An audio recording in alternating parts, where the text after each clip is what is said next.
Assalamualaikum warahmatullahi wabarakatuh. Kami dari kelompok 6 dari mata kuliah bimbingan karir ingin mempresentasikan hasil pekerjaan kami, hasil UTS kami tentang bimbingan karir dan faktor pemilihan karir. Untuk anggota kelompok kami ada saya sendiri Aisyah Rania Putri, lalu Ala Astiana Sution, lalu Sabia Ahmad dan juga Giandra Putri Regawa. Baik, kita akan masuk ke definisi bimbingan karir. Jadi definisi bimbingan karir menurut W.S. Winkel adalah bimbingan dalam mempersiapkan diri menghadapi dunia pekerjaan, memilih jabatan atau profesi tertentu, dan membekali diri agar siap memangku jabatan itu, serta menyesuaikan diri dengan tuntutan dari lapangan pekerjaan yang telah dipilih.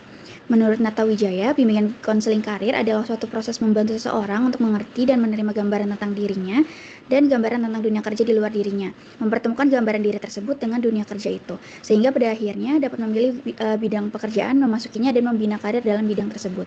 Jadi bimbingan karir itu bukan cuma soal memilih pekerjaan saja, tapi juga proses membekali diri dengan pengetahuan dan keterampilan agar pribadi itu siap bekerja dan bisa menyelesaikan diri dengan dunia nyata di lapangan pekerjaannya.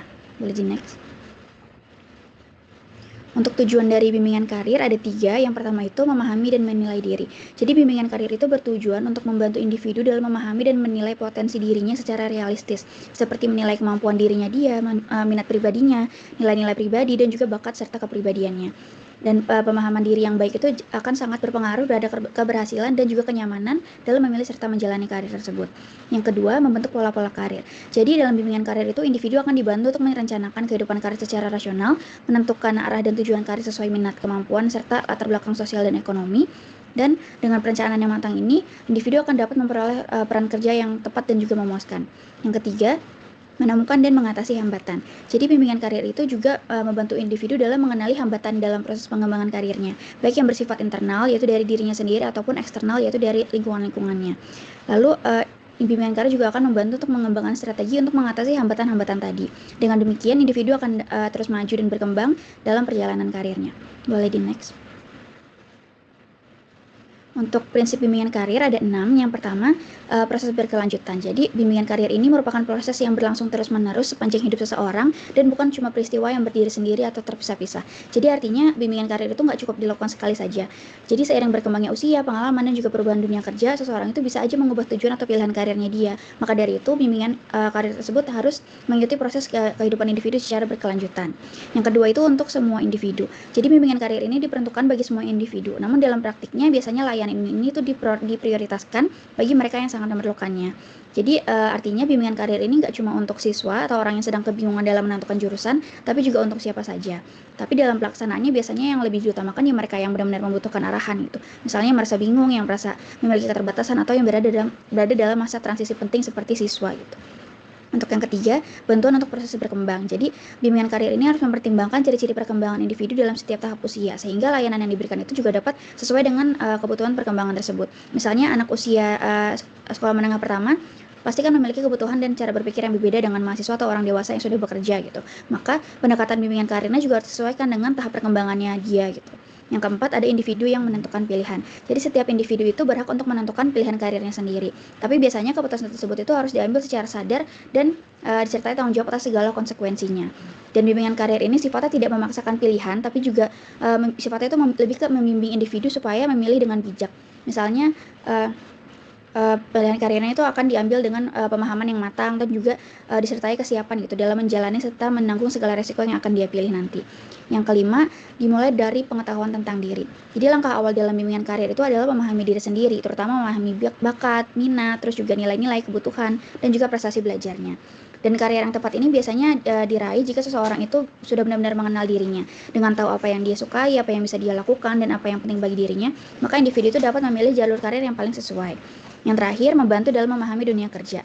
Jadi bimbingan karir juga membantu individu mengenal berbagai jenis pekerjaan, syarat-syaratnya, prospek ke depannya, dan lingkungan kerjanya, supaya dapat mengambil keputusan yang tepat. Tuh, tanpa informasi yang cukup tentang dunia kerja ini, individu mungkin akan membuat keputusan yang salah atau tidak realistis. Baik, selanjutnya adalah perkembangan karir. Jadi pengembangan karir ini sendiri salah satu elemen yang penting dalam manajemen sumber daya manusia di tiap-tiap karir. Dan hal ini mencakup upaya strategis untuk meningkatkan kapasitas dan prospek karir karyawan, baik dari sisi pribadi atau individu maupun dalam konteks organisasi. Lalu yang pertama adalah pengembangan karir sisi individu.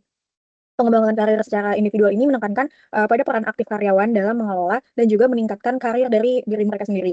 Dan beberapa faktor utama yang mempengaruhi proses dari perkembangan karir si individu ini, yang pertama itu ada kinerja kerja atau work performance, yang mana prestasi kerja yang tinggi menjadi dasar utama dalam membangun karir yang sukses. Kemampuan individu untuk mencapai target, menghasilkan output berkualitas, serta menunjukkan profesionalisme di tempat kerja sangat berpengaruh terhadap peluang promosi dan pengakuan dari manajemen yang ada. Lalu selanjutnya adalah exposure. Exposure ini merujuk pada seberapa terlihat dan dikenalnya individu oleh pihak-pihak berpengaruh dalam organisasi atau pihak-pihak pemegang jabatan tinggi, terutama yang terlibat dalam pengambilan keputusan terkait promosi, rotasi jabatan, atau peluang pengembangan lainnya. Nah, exposure ini dapat diperoleh melalui berbagai cara seperti pencapaian kerja yang menonjol, laporan yang ditulis dengan baik, presentasi di forum internal, dan juga partisipasi dalam tim kerja atau panitia, hingga keterlibatan dalam kegiatan sosial yang ada di dalam perusahaan. Lalu selanjutnya adalah mengajukan pengunduran diri secara strategis atau strategic resignation. Dalam beberapa kasus ini, mengundurkan diri dari pekerjaan saat ini adalah dapat menjadi langkah strategis untuk memperluas karir. Hal ini sering dilakukan oleh para profesional atau manajer yang melihat adanya peluang karir yang lebih menjanjikan di tempat lain, baik dari sisi posisi, kompensasi, maupun tantangan kerja yang lebih menarik. Lalu selanjutnya, faktor yaitu loyalitas terhadap organisasi atau organizational loyalty. Yang mana kesetiaan terhadap perusahaan ini sering banget dihargai dan dapat menjadi nilai tambah dalam proses pengembangan karir. Komitmen jangka panjang menunjukkan dedikasi dan keandalan, serta dapat meningkatkan kepercayaan manajemen terhadap individu tersebut. Dan ini juga berkontribusi pada stabilitas organisasi dan mengurangi tingkat turnover. Lalu yang faktor terakhir adalah peran mentor dan juga sponsor. Mentor yaitu individu yang secara informal memberikan bimbingan, masukan, dan juga dukungan kepada seseorang dalam perjalanan karirnya. Nah, mentor ini merupakan sebagai penasihat yang membantu individu dalam perusahaan tersebut menghadapi tantangan dan membuat keputusan yang bijaksana. Sementara itu, sponsor adalah pihak dalam organisasi yang memiliki kekuasaan atau pengaruh dan bersedia menggunakan posisinya untuk mempromosikan dan membuka peluang bagi individu yang mereka dukung.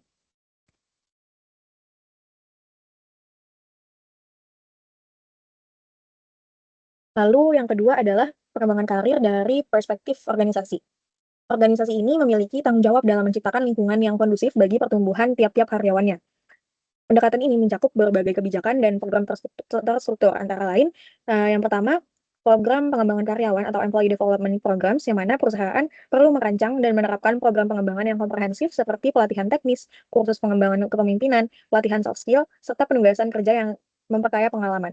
Tujuan diadakannya program ini adalah untuk meningkatkan kompetensi dan kesiapan karyawan dalam menghadapi tantangan yang ada di masa depan. Lalu yang kedua ada struktur jenjang karir yang jelas atau clear career path, yang mana organisasi ini sebaiknya menyediakan peta jalur karir yang transparan dan terstruktur sehingga karyawan di dalamnya memahami kemungkinan dan syarat untuk naik jabatan. Hal ini bisa memotivasi mereka untuk terus berkembang dan mengejar posisi yang lebih tinggi di dalam perusahaan tersebut. Lalu yang ketiga ada budaya organisasi yang mendukung atau supportive organizational culture, yang mana budaya perusahaan ini mendorong pembelajaran dan pertumbuhan karir akan menciptakan atmosfer yang positif. Ketika karyawan merasa didukung dan dihargai dalam upaya mereka untuk berkembang, loyalitas dan kinerja mereka pun cenderung meningkat. Lalu yang terakhir ada sistem evaluasi kinerja dan pemberian umpan balik atau performance evaluation and feedback. Evaluasi kinerja ini dilakukan secara objektif dan berkala karena sangat penting untuk membantu karyawan mengetahui kekuatan dan area yang mereka perlu perbaiki. Umpan balik yang membangun dari atasan memungkinkan mereka menyusun strategi pengembangan yang tepat untuk mencapai tujuan karir dari tiap karyawan. Lalu ada peran staf sekolah dalam bimbingan karir. Bimbingan karir merupakan aspek penting dalam upaya mengembangkan potensi siswa secara menyeluruh sejak usia dini. Di sekolah dasar, di mana belum tersedia guru bimbingan dan konseling atau BK, secara khusus peran bimbingan karir dilaksanakan oleh staf sekolah, terutama guru kelas, yang mana mereka mengemban tanggung jawab ganda sebagai pengajar sekaligus pembimbing. Peran ini sangat strategis dalam bentuk orientasi masa depan siswa agar memiliki wawasan, minat, kesiapan untuk merancang pilihan pendidikan dan karir mereka di masa mendatang. Lalu dalam peran staf sekolah dalam bimbingan karir ini, yang pertama ada peran multifungsi staf sekolah dalam bimbingan karir. Staf sekolah memiliki berbagai peran yang saling melengkapi dalam pelaksanaan layanan bimbingan karir, yang mencakup aspek edukatif, administratif, dan psikologis. Nah, peran yang pertama itu adalah sebagai informator, lalu yang kedua ada organisator, yang mana sekolah ini mengelola dan mengintegrasikan kegiatan-kegiatan bimbingan karir dalam struktur kurikulum dan kegiatan ekstrakurikuler yang ada di dalam sekolah tersebut. Misalnya melalui pengaturan jadwal kunjungan ke tempat kerja, kegiatan menggambar cita-cita, atau simulasi peran. Lalu yang ketiga ada motivator yang mana guru di sini dituntut untuk membangkitkan semangat dan juga antusiasme para siswa terhadap masa depan mereka. Ini dapat dilakukan dengan memberikan apresiasi atas keunikan minat siswa serta menumbuhkan rasa percaya diri bahwa semua profesi memiliki nilai yang sama penting. Lalu yang keempat sebagai director atau pengarah. Di sini guru membimbing siswa untuk mengenali potensi diri, minat, serta cita-cita mereka.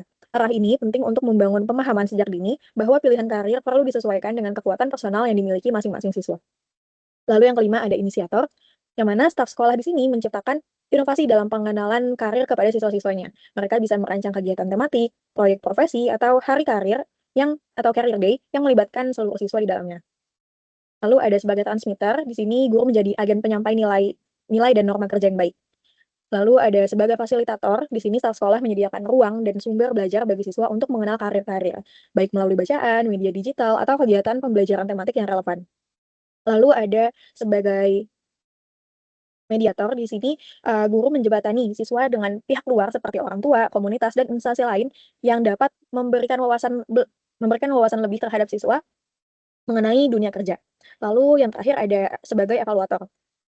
Staf sekolah di sini memiliki tanggung jawab dalam menilai pemahaman, sikap, dan juga kemajuan siswa terkait perencanaan karir. Evaluasi ini penting agar bimbingan karir tidak bersifat acak, melainkan berbasis pada kebutuhan dan perkembangan individu.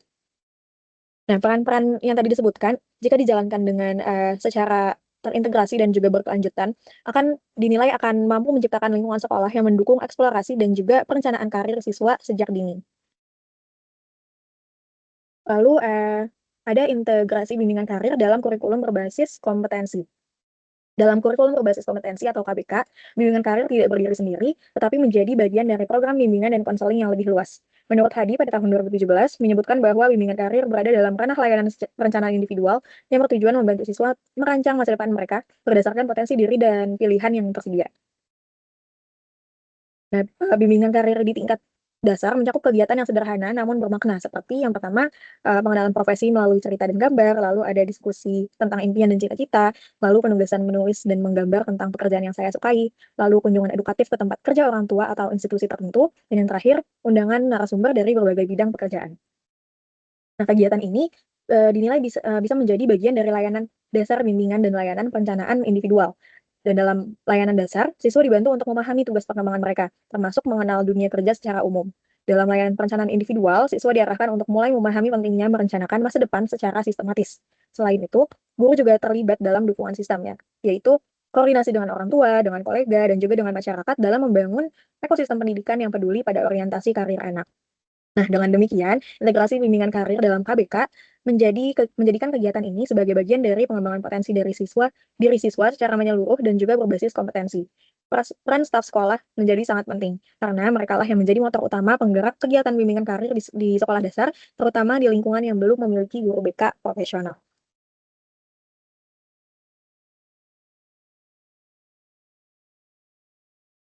Baik, selanjutnya saya akan menjelaskan mengenai tanggung jawab staf sekolah dalam bimbingan karir. Yang pertama itu adanya pengembangan program.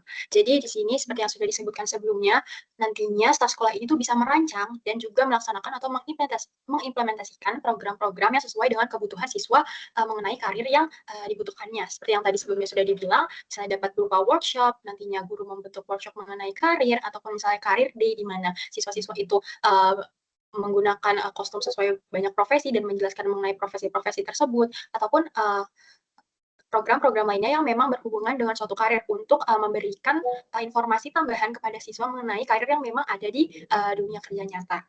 Selanjutnya, ada pelayanan konseling. Nah, konseling ini tuh sebenarnya bisa dalam bentuk individu ataupun dalam bentuk kelompok. Nah, tujuannya itu untuk mengatasi kesulitan dari siswa sendiri itu pada saat memetakan karir sesuai minat dan bakatnya. Mungkin kan siswa belum terlalu aware gitu ya dengan minat dan bakat yang dimiliki oleh dirinya. Nah, nantinya di sini guru itu berperan penting untuk menyadarkan atau membuat siswa ini aware apa sih minat yang dia sukai dan apa sih bakat yang emang dia miliki gitu agar bisa menyesuaikan dengan karir yang nantinya dia pilih. Nah, tujuan dari konseling ini sebenarnya untuk menyiapkan individu untuk memilih karir itu secara bijak. Selanjutnya, ada kolaborasi dengan orang tua. Nah, nantinya staf sekolah atau guru itu akan menjadi agen perantara antara siswanya dengan pihak-pihak eksternal, misalnya orang tua, seperti itu. Tujuannya untuk apa? Mungkin kan sebagai seorang anak kurang bisa berkomunikasi gitu ya secara terbuka kepada orang tuanya mengenai keinginannya ataupun hal-hal yang emang ingin dia tuju, seperti itu.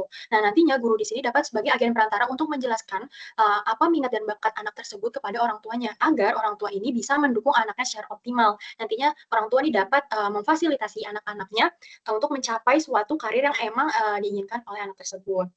Selanjutnya ada penyediaan sumber daya. Nah, di sini guru nih dapat memperoleh bahan ataupun alat-alat untuk proses perencanaan karir. Contohnya itu bisa seperti tadi yang sebelumnya sudah disebutkan, program pengembangan, buku-buku, artikel-artikel, ataupun data-data informasi mengenai karir agar menambah wawasan anak tersebut. Lalu yang terakhir itu ada monitoring perkembangan siswa.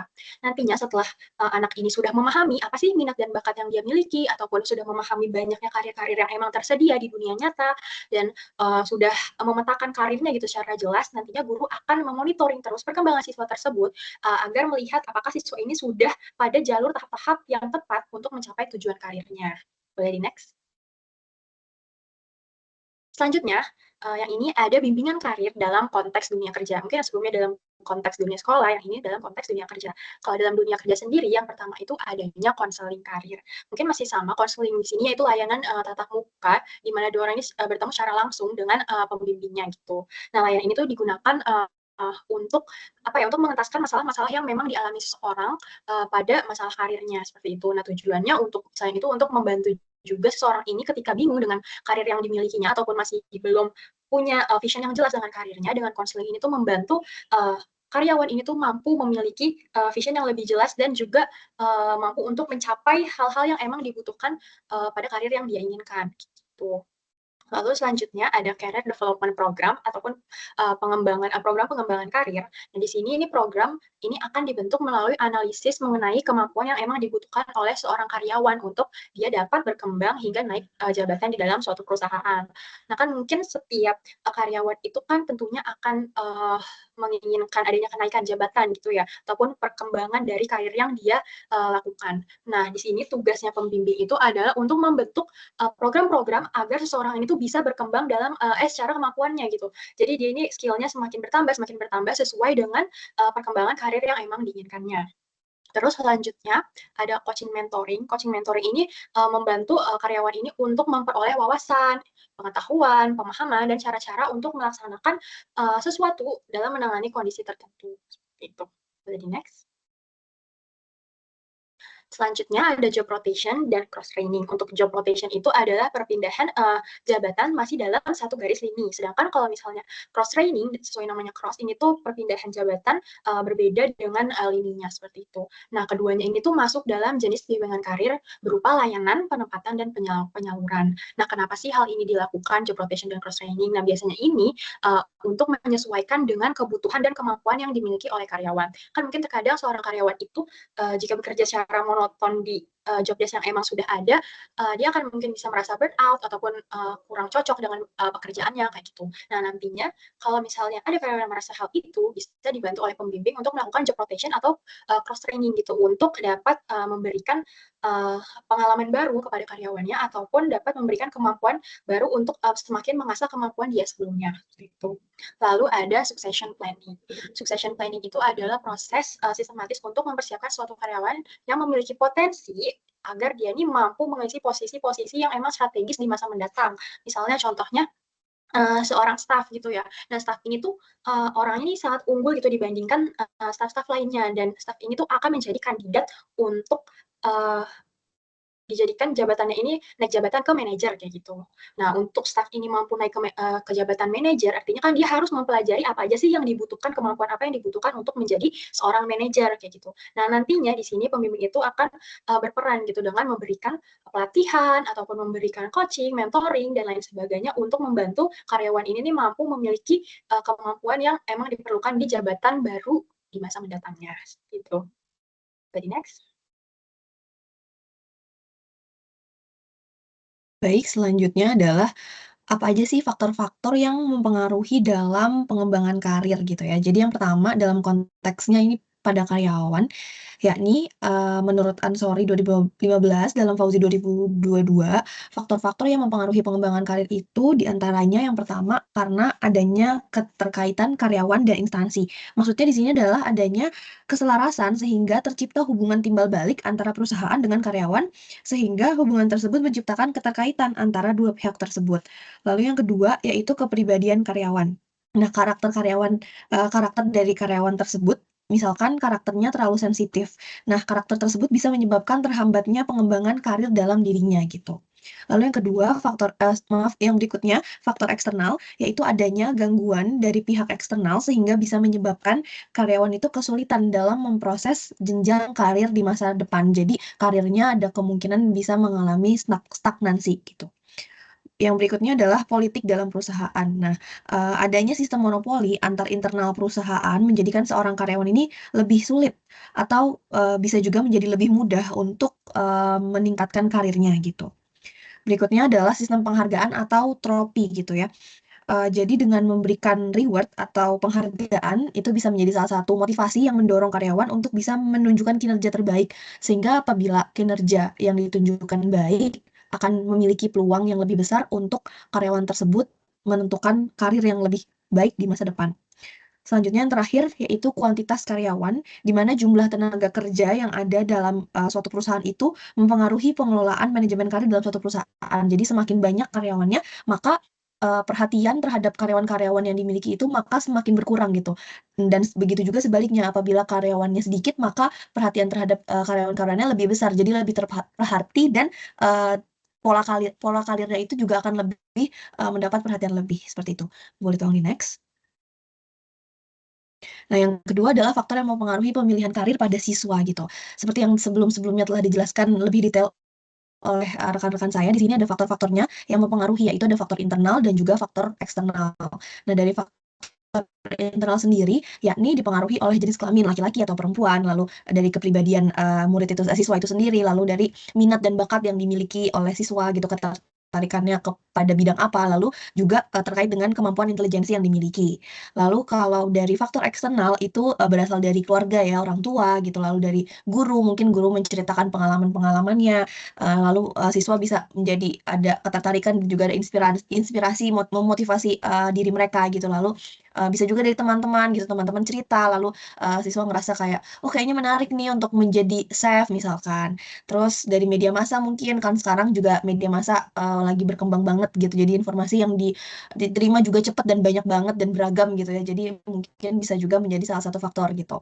Dan yang terakhir dari lingkungan atau masyarakat sekitar, ngelihat sekitar misalkan tetangganya ada yang jadi dokter, tetangga kanannya ada yang jadi artis, tetangga depannya ada yang jadi menteri misalkan kayak gitu. Jadi bisa ngeliat dari situ. Dan lebih lanjut lagi terkait dengan faktor yang mempengaruhi pemilihan karir secara nyata, itu akan kami bahas lebih lanjut pada bagian analisis kasus, di mana pemilihan karir pada siswa itu juga dipengaruhi, memang betul adanya dipengaruhi oleh faktor keluarga begitu. Boleh tolong di next. Nah, selanjutnya gimana sih cara menumbuhkan minat karir pada siswa gitu ya. Jadi yang pertama adalah dengan memberikan informasi karir. Jadi guru BK memberikan misalkan informasi tentang kualifikasi untuk menjadi chef misalkan. Apa aja sih kualifikasi yang dibutuhkan gitu. Selain bisa masak tuh apa aja. Misalnya potong wortel harus bisa tipis-tipis gitu kan. Itu kan suatu kualifikasi khusus gitu. Lalu melakukan bimbingan karir. Nah, di sini guru BK itu mengarahkan siswa, menanyakan apa sih yang disukai, apa sih minatnya, apa sih hobinya gitu. Jadi di situ bisa lebih membuat siswa itu memahami dirinya sendiri dan mengetahui kelemahan dan kekuatan dirinya. Lalu selanjutnya memberikan program pendidikan yang mendukung. Nah, di sini ketika guru BK itu mengetahui misalkan anak ini memang hobinya memasak gitu, dan sudah memasak itu nggak cuma masak telur, masak nasi goreng, masak nasi, masak air, tapi masak-masak yang lebih kompleks tuh bisa. Akhirnya diarahkan gimana coba kalau misalkan kamu les masak misalkan gitu. Terus berikutnya mengundang narasumber profesional. Nah, di sini mungkin dari pihak sekolah atau pihak-pihak lain terkait bisa juga dengan mengundang narasumber-narasumber yang berpengalaman gitu, yang bisa saling sharing sehingga para siswa-siswi itu bisa terbuka gitu pikirannya untuk menentukan pilihan karir di masa depan gitu. Selanjutnya adalah dengan mengadakan kegiatan karir day. Nah, di sini siswa itu bisa untuk melihat lebih langsung situasi kondisi di lapangan itu gimana, dan bisa langsung bertanya kepada orang-orang yang berada dalam bidang terkait tersebut. Seperti itu. Oke, boleh tolong di next. Ya, baik, selanjutnya adalah terkait dengan analisis kasus yang akan dibahas oleh rekan saya.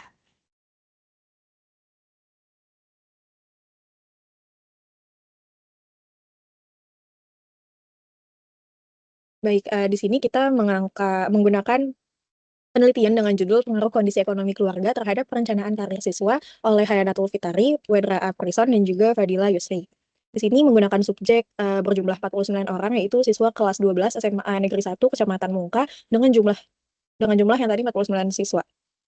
Lalu didapatkan data ekonomi siswa, yaitu sebanyak 10% masuk ke kategori sangat tinggi, lalu 33% kategori tinggi, 24% kategori sedang, 14% kategori rendah, dan juga 19% dengan kategori sangat rendah.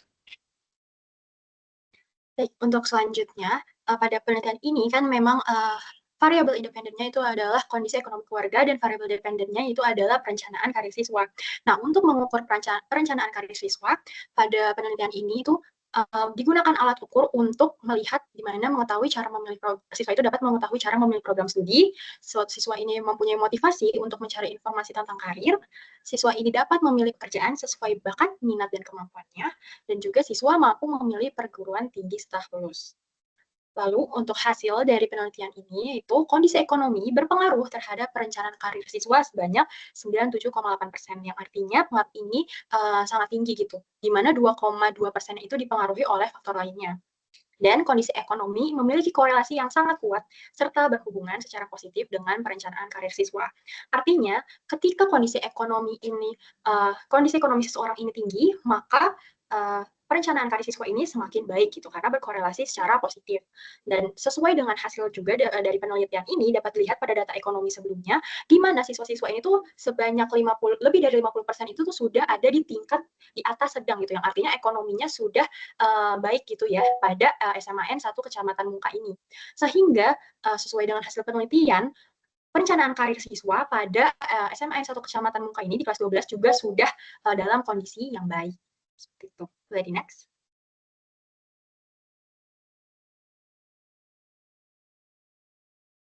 Selanjutnya adalah terkait dengan hasil yang didapat secara statistik gitu.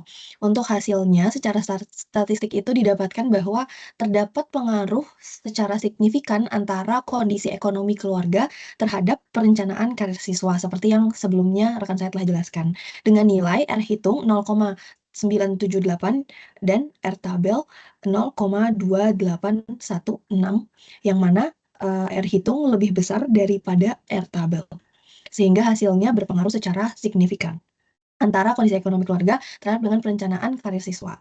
Lalu kaitan dengan teori, di mana kondisi sosial ekonomi keluarga ini merupakan salah satu faktor eksternal yang mempengaruhi perencanaan karir siswa, di mana keadaan kondisi ekonomi yang tinggi itu mempengaruhi pemilihan karir siswa menjadi lebih luas. Seperti itu. Selanjutnya kenapa berpengaruh? Jadi dengan finansial yang stabil dan cukup itu dapat membantu orang tua untuk memberi support kepada anak melalui penyediaan fasilitas untuk mengetahui informasi mengenai karir, konsultasi karir, dan juga pemahaman minat bakat melalui tes. Lalu solusi secara teori untuk meningkatkan perencanaan karir siswa menjadi lebih baik bisa menggunakan yang pertama dengan teori Maslow, yaitu hierarki kebutuhan. Maslow menyatakan bahwa kebutuhan dasar berupa kebutuhan fisiologis dan keamanan harus terpenuhi sebelum individu dapat fokus pada aktualisasi diri, di mana ini termasuk pada perencanaan karir sesuai dengan keinginan dan kemampuannya. Oleh karena itu, pemerintah perlu menjamin kebutuhan dasar siswa seperti akses keamanan dalam belajar melalui program bantuan beasiswa, serta memenuhi kebutuhan ekonomi siswa agar orang tua dapat fokus memberikan fasilitas pengembangan karir kepada anak tanpa memikirkan kebutuhan ekonomi yang berat. Lalu yang kedua bisa menggunakan teori Bandura, yaitu self-efficacy. Self-efficacy adalah keyakinan terhadap kemampuan diri untuk melaksanakan berbagai hal termasuk mencapai karir yang dapat dipengaruhi oleh beberapa faktor termasuk lingkungan seperti ekonomi keluarga. Layanan bimbingan karir harus fokus membangun self-efficacy siswa melalui cerita sukses dan pengalaman langsung orang lain, sehingga hal ini mampu meyakinkan siswa bahwa dengan ekonomi rendah, siswa tetap dapat mencapai karir yang baik dan sesuai dengan minat bakatnya. Berdasarkan materi yang telah disampaikan sekaligus dikaitkan dengan analisis kasus, dapat disimpulkan bahwa pemilihan karir ditentukan oleh adanya pengaruh dari faktor eksternal, salah satunya yaitu keluarga. Kondisi keluarga turut berperan dalam pengambilan keputusan karir seorang individu karena karir merupakan rencana perkembangan hidup untuk masa depan yang sudah dapat terlihat polanya sejak awal. Pada dasarnya, status sosial ekonomi keluarga merupakan bagian terpenting dalam pemilihan karir anak. Setiap anak memiliki cita-cita, bakat, dan minat. Oleh karena itu, pemilihan karir harus diperkenalkan dan mulai dikembangkan dari usia sekolah. Sekian untuk analisis kasus dan juga presentasi dari kelompok kami. Kurang lebihnya mohon maaf. Wassalamualaikum warahmatullahi wabarakatuh.